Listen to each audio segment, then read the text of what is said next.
Yan to. Ngayon, susubukan natin papakain sa pusa kung gusto niya yung amoy. Ming, kain, Ming. Dali, Ming, kain. Ayaw mo ng amoy, Ming? Ha? Ayaw mo ng amoy? Mabaho ba, Ming? Di naman mabaho tong durian, Ming eh. Sarap-sarap nga nito eh. O, dali, kainin mo, dali. O. Kain na, dali, kain. Kain. O. Ayaw mo? Ayaw mo ng amoy? Dali, o. Dali, kain na.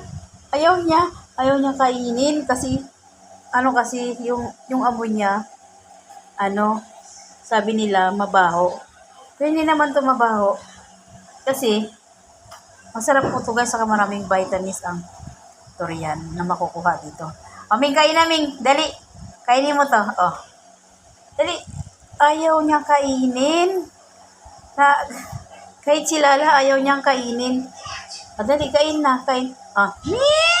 Oh, dali na, kain na. Oh, dali. Oh. Ah. Ayaw niya talaga kainin, guys. Ayan, ayaw niya kainin. Kasi ang baho. Ang lakas ng amoy ng durian. Dali, kain na, dali na. Sarap to. Oh, dali. Fried chicken to. Fried chicken. Oh, fried chicken.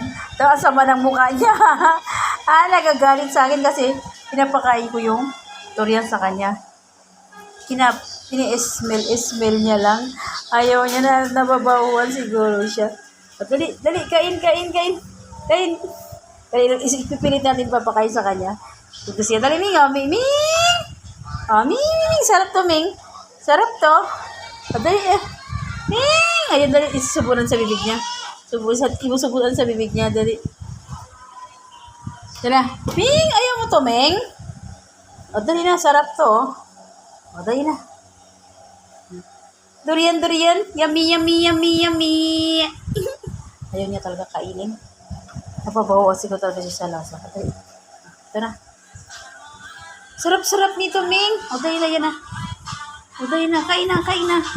Kaya isubo natin guys sa kanya. Dali. Ayaw niya talaga kainin. Ayaw niya talaga, o. Kung fried chicken to, kinain na to eh.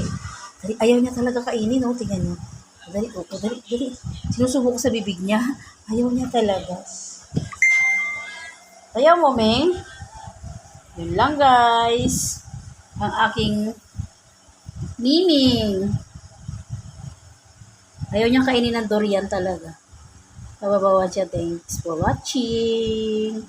Please like and subscribe.